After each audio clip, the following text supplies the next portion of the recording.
बिस्मिल्लाहिर्रहमानिर्रहीम। अस्सलाम वालेकुम नादरीन, आप यूट्यूब चैनल देख रहे हैं। मैं इमरान ख़ान हूँ। नादरीन, पाकिस्तान के वज़रा, हुकूमत और हुकूमत के जो हमायती सहाफ़ी हैं, ये सारे लोग ये तासुर दे रहे हैं कि जैसे अब सऊदी अरब पाकिस्तान की मईशत संभाल लेगा। सऊदी अरब पाकिस्तान की मईशत क्यों संभालेगा? और अगर पाकिस्तान की मईशत संभल गई और बेहतर हो गई तो फिर हम सऊदी अरब के या बाकी लोगों के किस काम में रहेंगे? यानी हम तो किसी के काम के नहीं रहेंगे। हम जब तक गरीब हैं, जब तक कमज़ोर हैं, जब तक हमारे पास पैसे नहीं हैं, जब तक हमारी मईशत सिसक रही है, तब तक हम बाकियों के काम आ सकते हैं, तब तक हमसे बात मनवाई जा सकती है। जब हमारे पास पैसे होंगे, मईशत हमारी बेहतर होगी, तब हम किसी की बात क्यों मानेंगे? तो कोई भी ऐसा मुल्क जो हमारे साथ इस किस्म की चीज़ें करना चाहता है या हमारी फ़ौज को, हमारे वसाइल को इस्तेमाल करना चाहता है, वो नहीं चाहेगा कि पाकिस्तान एक माशी तौर पे मजबूत मुल्क बने। क्योंकि इस मुआहदे के हवाले से ना अब जो हुकूमत के या इस्टेब्लिशमेंट के करीबी सहाफ़ी हैं, उन्होंने बातें करना शुरू कर दी हैं। मिसाल के तौर पे अहमद कुरैशी साहब, इन्होंने इसराइल का दौरा भी किया था। ये पाकिस्तान की मिलिट्री इस्टेब्लिशमेंट के बहुत करीबी सहाफ़ियों में से एक माने जाते हैं। उन्होंने बड़ा क्लियरली कह दिया कि इसराइल ने जो अटैक किया है कतर के ऊपर, ये रॉयटर्स को बाकायदा स्टेटमेंट दिया गया सऊदी अरब की जानिब से कि जो कतर के ऊपर इसराइल ने अटैक किया है, पाकिस्तान और सऊदी अरब की जो डील हुई है दिफा के हवाले से, कतर के ऊपर जो इसराइली अटैक है उसके साथ कोई ताल्लुक़ नहीं है। उन्होंने साफ कह दिया कि इसराइल ने जो अटैक किया कतर के ऊपर, उसका इस जो पाकिस्तान और सऊदी अरब के दरमियान जो दिफाई मामला तय पाया, इसके साथ कोई किसी किस्म का ताल्लुक़ नहीं है। आगे उन्होंने बताया कि जी ये बड़े अरसे से सऊदी अरब करना चाह रहा था और इसको ख़ुसूसन जो है वो ईरान के हवाले से उन्होंने जोड़ा कि ईरान इसके बाद कमज़ोर हो जाएगा।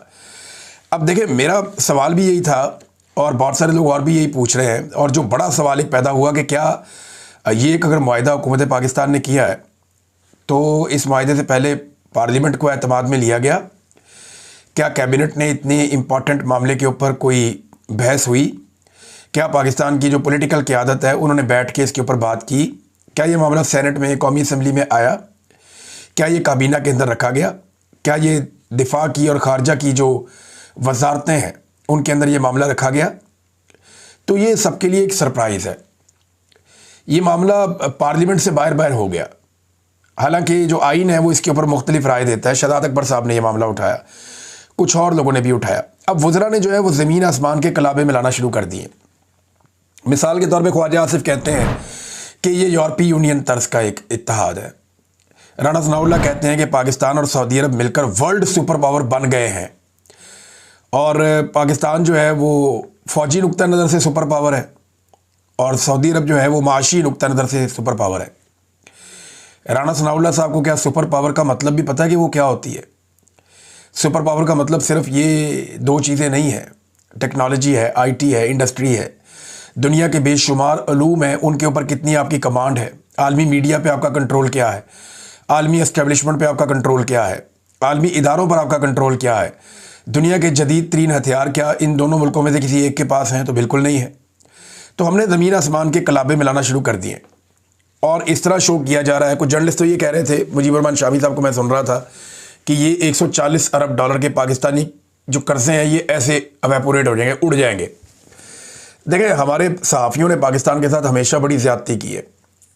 जब पाकिस्तान दो टुकड़े हो रहा था ना, तब भी कुछ सहाफ़ी गए थे मशरक़ी पाकिस्तान में, उन्होंने आके एक बिल्कुल डिफरेंट पिक्चर पेश की। जो एस्टेब्लिशमेंट ने चाहा उन्होंने वैसी तस्वीर कुशी कर दी, लेकिन हकीकत उससे मुख्तलिफ थी। पाकिस्तान दो टुकड़े हो गया, उन्होंने हक़ाइक़ छुपाए और वो भी मुजरिम है, इसके अंदर बराबर के शरीक हैं वो लोग। अब इसी तरह आज फिर हक़ाइक़ को मसख़ किया जा रहा है। कुछ अर्सा पहले कहा जाता था कि SIFC ये गेम चेंजर है, ये हर चीज़ को बदल के रख देगा, ये बेशुमार सरमायाकारी लेके आएगा, 100-200 अरब डॉलर आ जाएगा पाकिस्तान में, हर चीज़ हमारी कंट्रोल हो जाएगी। नहीं हुआ, कख नहीं हुआ।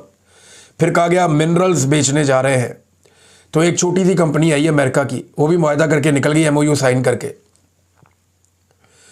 और उनकी जो अपनी वर्थ है वो 7 मिलियन अमेरिकी डॉलर्स है, छोटी सी कंपनी है।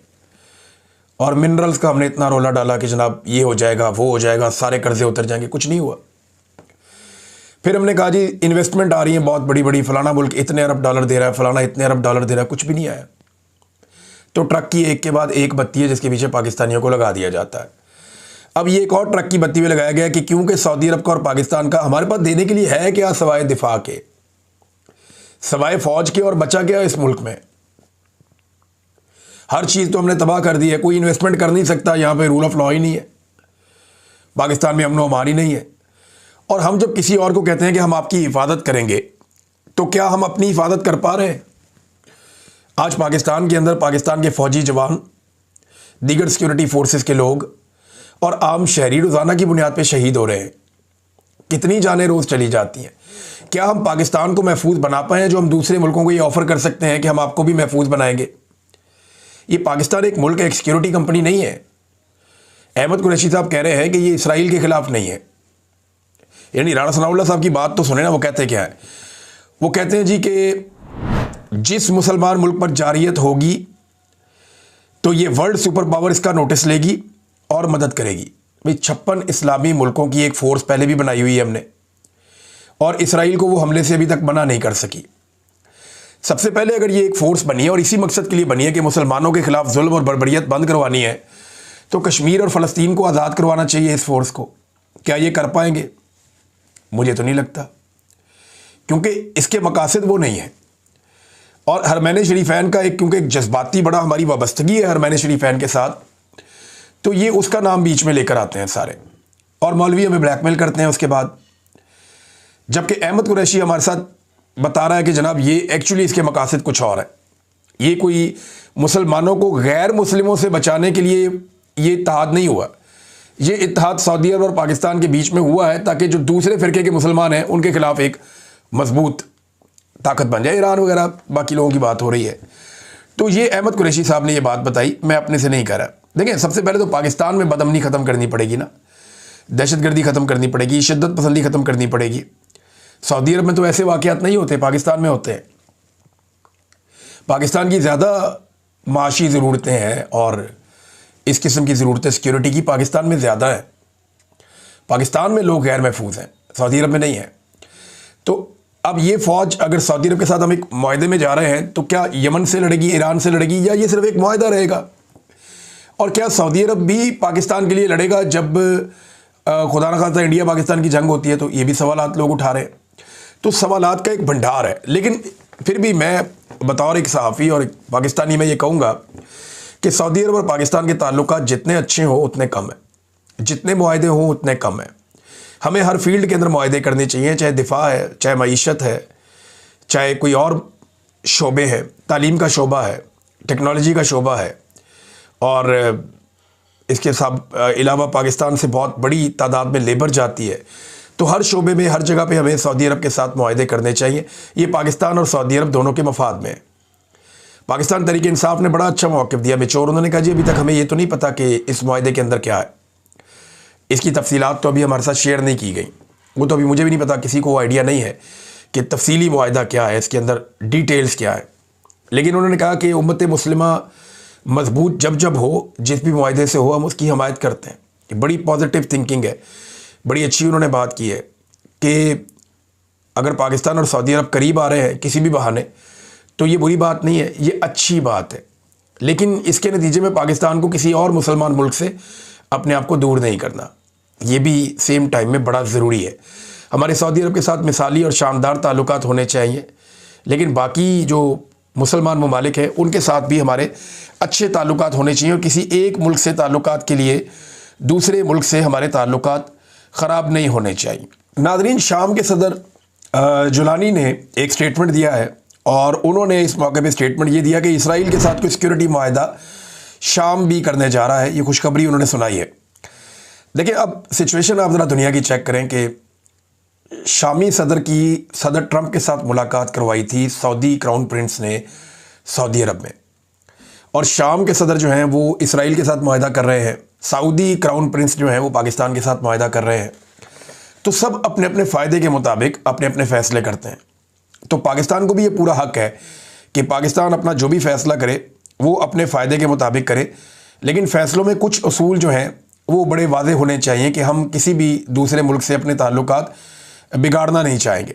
एक और चीज़ है यहाँ पे, डोनाल्ड ट्रंप की हुकूमत है अमेरिका में, गज़ा में रोज़ाना की बुनियाद पे नस्लकुशी हो रही है मुसलमानों की। वहाँ पे बच्चे जो हैं वो शहीद कर दिए जाते हैं, बड़ों को शहीद कर दिया जाता है, इमदादी कार्रवाइयाँ रोक दी जाती हैं, पूरा एक घेरा डाला गया है। एक बड़ा हमला है जो गज़ा के ऊपर अब हुआ है, उसके अंदर ज़मीनी और समंदर से और फ़िज़ाई तीनों तरफ से बमबारी की जा रही है। अब बड़ी तादाद में लोग जो है वो गज़ा को छोड़कर जा रहे हैं, फ़लस्तीनी। अब पाकिस्तान ने डोनाल्ड ट्रंप को नॉमिनेट किया था नोबेल पीस प्राइज़ के लिए, और यहाँ पे अक़वाम मुत्तहिदा में सारी दुनिया ये कोशिश कर रही है कि गज़ा में जंगबंदी हो जाए, लेकिन अमेरिका इसको वीटो कर देता है। ये छठी मरतबा हुआ है अमेरिका ने इसको वीटो कर दिया। वीटो पावर होती है उन ममालिक के पास, ये 5 बड़े मुल्क हैं जिनके पास वीटो पावर है। बाकी तमाम मुल्कों ने कहा कि गज़ा में जंगबंदी करवाई जाए, लेकिन इसराइल की हमायत में अमेरिका ने इसको वीटो कर दिया। और उसी डोनाल्ड ट्रंप को जो जंग जारी रखना चाहते हैं, जो गज़ा के अंदर इस वक्त जो खून रेजी हो रही है उसको रोकने के हक़ में नहीं है, उसी डोनाल्ड ट्रंप को पाकिस्तान की हुकूमत ने नामज़द कर दिया नोबेल पीस प्राइज़ के लिए। ये पाकिस्तान की हुकूमत को सोचना चाहिए था कि सिर्फ़ इस चक्कर में कि पाकिस्तान की एस्टेब्लिशमेंट मौजूदा अमरीकी सदर के साथ अच्छे ताल्लुकात रखना चाहती है और मामलात को अपने कंट्रोल में लेना चाहती है, तो डोनाल्ड ट्रंप की ख्वाहिश पे इतना भोंडा उन्होंने अमल दरामद किया कि सबसे पहले पाकिस्तान ने नॉमिनेट कर दिया अमन के नोबेल इनाम के लिए डोनाल्ड ट्रंप को, और बाद में इसराइली नेतन्याहू ने भी कर दिया और बाकी जगहों से भी आवाज़ें आना शुरू हो गई। लेकिन सवाल ये पैदा होता है कि उसका नतीजा क्या निकला। आज अगर इसराइल में जंगबंदी नहीं हुई और अक़वाम मुत्तहिदा के अंदर करारदाद पास नहीं हुई, जैसे वीटो कर दिया गया, तो उसके पीछे डोनाल्ड ट्रंप और अमेरिका है ना, उनकी हुकूमत है और ये उनका फ़ैसला है। तो पाकिस्तान से या पाकिस्तानी हुक्मरानों से इसका जवाब मांगना चाहिए। जब भी वो मीडिया के सामने आए तो उनसे सवाल करना चाहिए कि आज डोनाल्ड ट्रंप जंगबंदी नहीं होने दे रहे गज़ा में और मुसलमानों का, निहत्ते लोगों का खून बह रहा है, और आपने उन्हें नामज़द कर दिया अमन के नोबेल इनाम के लिए। क्या ये अजीबो-गरीब सूरत हाल नहीं है? क्या इस पे आपको शर्मिंदगी नहीं है अपने इस फ़ैसले पर? ये सवाल उनसे ज़रूर पूछा जाना चाहिए। नाज़रीन, इमरान खान साहब का जो ट्रायल है 9 मई का, वो ऑनलाइन करने का फ़ैसला किया गया है, और दहशतगर्दी की अमजद शाह साहब जो जज हैं उनकी अदालत में समाअत होगी। अब इमरान खान साहब को मशवरा ये भी दिया गया है कि वो इसका बाइकआउट कर दें और इससे इनकार कर दें ऑनलाइन जाने से। वो कहिए ठीक है, मुझे अदालत में लेकर जाओ, और इसके लिए प्रेसिडेंट्स मौजूद हैं। शहजाद अकबर और दीगर कई और लोग हैं जिन्होंने कोशिश की कि वो ऑनलाइन पेश हो सकें अदालत में, तो उन्हें मना कर दिया गया, उन्हें ये इख्तियार नहीं दिया गया, नहीं जी नहीं, आपको आना ही पड़ेगा। और हम तो पाकिस्तान नहीं आ सकते, हमारी जान खतरे में। लेकिन उन्हें मजबूर किया गया कि आप आएंगे नहीं तो आप फारिग हैं, इश्तिहारी कर दिए, फारिग कर दिए। अब इमरान खान साहब क्योंकि गिरफ्तार हैं और उन्हें कह रहे हैं जी आपको ऑनलाइन लेकर आएंगे, तो इमरान खान साहब को ये मामला उठाना चाहिए कि खुली अदालत के अंदर ये केस चलाया जाए और मुझे खुली अदालत के अंदर पेश किया जाए जज के सामने, मैं तो अवेलेबल हूं। अब चाहे ये समाज जेल के अंदर हो, चाहे ये समाज जेल के बाहर हो, तो इमरान खान साहब के सामने होनी चाहिए और उन्हें चाहिए कि वो ये मामला उठाए। इमरान खान साहब, इसको रोकने की वजह क्या है ये समझें आप। 9 मई का जो ट्रायल है ना, उसमें खाली इमरान खान नहीं है, उसमें पीटीआई की बहुत सारी क़यादत भी है। पीटीआई की क़यादत में से जो भी इमरान खान साहब को मिलता है ना, वो खुदकुश एक वर्कर बन जाता है इमरान खान साहब का, और उसको बड़ी एनर्जी मिल जाती है। मैंने उसको एक जो बात की खुदकुश की, वो मैंने एक मिसाल के तौर पे की है। अब इसको खुदकुश बम्बार ना समझ ले कोई। तो इमरान खान साहब से जो भी मिलकर आता है ना, वो उसके जज्बात कुछ और हो जाते हैं और फिर वो वहाँ से बयानियाँ लेकर आता है। एस्टेब्लिशमेंट के लिए मुश्किल पैदा होती है। फिर इमरान खान साहब के अंदर से स्टेटमेंट्स भी आते हैं, बहुत सारी बातें भी वो करते हैं। तो इसलिए अब जान छुड़ानी मुश्किल हो रही है, तो उन्होंने कहा जी इनको आपस में मिलने ही ना दें। जेल में ट्रायल होगा तो ये सारे रहनुमा जेल में जाएंगे, वहाँ इमरान खान से मिलेंगे, मुशावरत करेंगे, बातचीत होगी, फिर काम ख़राब हो जाएगा। इमरान खान को बाहर ला नहीं सकते तो ऑनलाइन कर देते हैं। वो इमरान खान साहब को ऑनलाइन अब इसके अंदर पेश करने का फ़ैसला किया गया। तो इमरान खान साहब के पास ये इख्तियार है कि वो इससे इनकार कर दें और वो ये कह दें कि जनाब मुझे मेरा हक़ दिया जाए और ओपन कोर्ट के अंदर मेरा ट्रायल किया जाए। ये कोई तरीका नहीं है कि मुझे ऑनलाइन, हालांकि मैं दस्तयाब हूँ, मैं तो गिरफ़्तार हूँ। देखिए, इससे पहले इमरान खान साहब को जब गोलियाँ लगी थी और जब उनकी जान खतरे में थी, तो इमरान खान साहब के वकला ने कई मरतबा कहा अदालत को कि मैं ऑनलाइन पेश हो जाता हूँ, मैं अपने घर से लैपटॉप लगा के ऑनलाइन पेश हो जाता हूँ, मेरी जान को ख़तरा है, ज़ख्मी भी हूँ। लेकिन अदालत बज़िद थी कि नहीं नहीं, बनफ़्से नफीस इमरान खान साहब खुद अदालत में आकर पेश हों। तब उन्होंने जिद की, लेकिन अब इमरान खान साहब को ये मामला उठाना चाहिए और वो तमाम मिसालें सामने रखनी चाहिए। नादरीन, एक ड्रोन हमला हुआ है बलूचिस्तान में, इंतहाई अफसोसनाक वाक़या है, मैं आपके साथ शेयर कर देता हूँ। ये समीदीन बलोच साहिबा ने इसको ट्वीट किया। उन्होंने कहा जी ये तस्वीर किसी कश्मीर या फ़लस्तीन में होने वाले जबर और आम शहरियों पर बमबारी की नहीं है, बल्कि बलूचिस्तान की है। ये एक ड्रोन हमले का नतीजा है जो कल बलूचिस्तान के शहर खुजदार जहरी में हुआ। इस हमले में एक ही ख़ानदान के 4 अफराद, जिनमें 2 औरतें भी शामिल थीं, जिन्हें खाक और खून में नहला दिया गया। अब ये कितना अफसोसनाक वाक़या है कि पाकिस्तान के अंदर ख़वातीन के ऊपर भी ड्रोन हमला हो जाता है, वो बड़ा अनफॉर्चुनेट है। ये ड्रोन हमले इमरान खान साहब बार बार कह रहे हैं कि इनको रोकना चाहिए, इससे दहशतगर्दी में इजाफा होता है, कमी नहीं होती, लेकिन लगातार पाकिस्तान में ड्रोन हमले हो रहे हैं। नाज़रीन, पाकिस्तान के वज़ीर-ए-आज़म पहुँच गए लंदन में इतलात के मुताबिक, और आसिम मुनीर साहब के बारे में भी ऐसी खबरें आ रही हैं, और मुबैना तौर पे 20 तारीख को ये कोई प्रोग्राम करने जा रहे हैं। पाकिस्तान तहरीक इंसाफ को इसका पता चल गया और ओवरसीज़ पाकिस्तानियों को भी इसका पता चल गया, तो उन्होंने सेम टाइम पे एक एहतजाज रख लिया। मैंने आपको बताया था ना कि एक एक बंदा चुना जा रहा है, एक एक बंदा फाइनलाइज किया जा रहा है, ताकि एक सियासी माहौल पूरा बनाया जा सके और 400-500 बंदे इकट्ठे करके अपनी पावर शो करने की कोशिश की जाए एक बंद माहौल में, जहाँ पे आसिम मुनीर साहब मुबैना तौर पे और शहबाज शरीफ साहब मौजूद होंगे। भी कंफर्मेशन नहीं है, लेकिन प्रोग्राम ये कर रहे हैं और कोई इन्विटेशन मेरी नज़र से गुजरे हैं जो व्हाट्सएप में कहीं गर्दिश भी कर रहे थे, तो मैंने वो देखा भी है। उसमें बड़ी सख्त शराइत रखी गई हैं, मोबाइल नहीं ले जा सकते आप जनाब, आपको प्रॉपर चेक किया जाएगा, बहुत सारी चीज़ें इन्होंने इसके अंदर शामिल की हैं।